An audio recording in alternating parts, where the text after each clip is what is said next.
Today, I will talk to you about Deng Xiaoping was one of the most influential leaders of the 20th century. Born on August 22, 1904 in Guang'an, a small town in Sichuan province, China, Deng rose from a modest background to become the architect of modern China. His early life was marked by ambition and a thirst for knowledge. At the age of 16, Deng traveled to France under a work-study program. There, he was exposed to Western ideas and revolutionary politics. While working in factories and studying at night, he became deeply influenced by Marxist ideologies and joined the Chinese Communist Party in the 1920s. This overseas experience shaped his political vision and commitment to socialism. Returning to China in 1926, Deng became involved in the communist movement during a time of national upheaval. He actively participated in revolutionary activities and played a crucial role during the Chinese Civil War. Deng proved himself as a capable military strategist and political leader, aligning closely with Mao Zedong during the rise of the Communist Party. He was part of the historic Long March and contributed to the eventual victory over the nationalists in 1949, which led to the founding of the People's Republic of China. In the early years of communist rule, Deng held several key positions within the government and party. However, his pragmatic views often clashed with the radical ideology of Mao. During the Cultural Revolution, he was twice purged from power, accused of taking the capitalist road.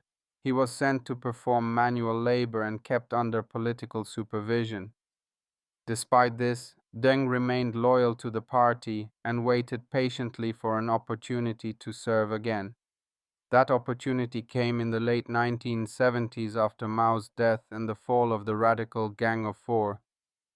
Deng gradually returned to power and by 1978 had become the de facto leader of China, though he never held the highest formal titles. He quickly moved to reform China's stagnant economy through a policy known as reform and opening up. Deng introduced market-oriented reforms, allowed private enterprises, and encouraged foreign investment.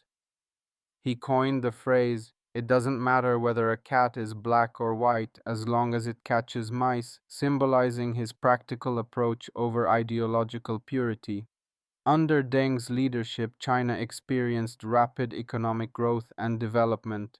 He established special economic zones, modernized agriculture, industry, defense, and science, and lifted hundreds of millions out of poverty. Deng also redefined socialism with Chinese characteristics, blending communist political control with capitalist economic tools.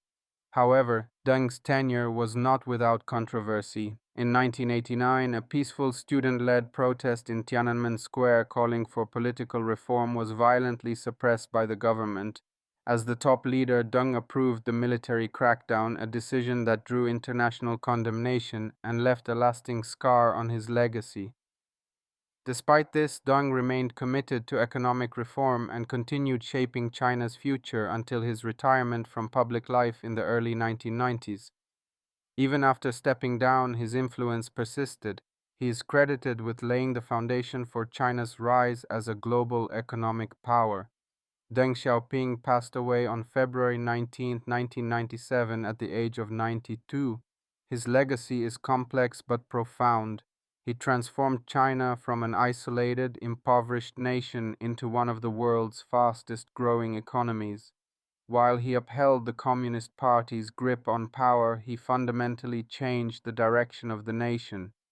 Deng remains a towering figure in Chinese history, remembered both for his bold vision and for the difficult choices he made along the way. His leadership redefined China's path and left a lasting imprint on the world,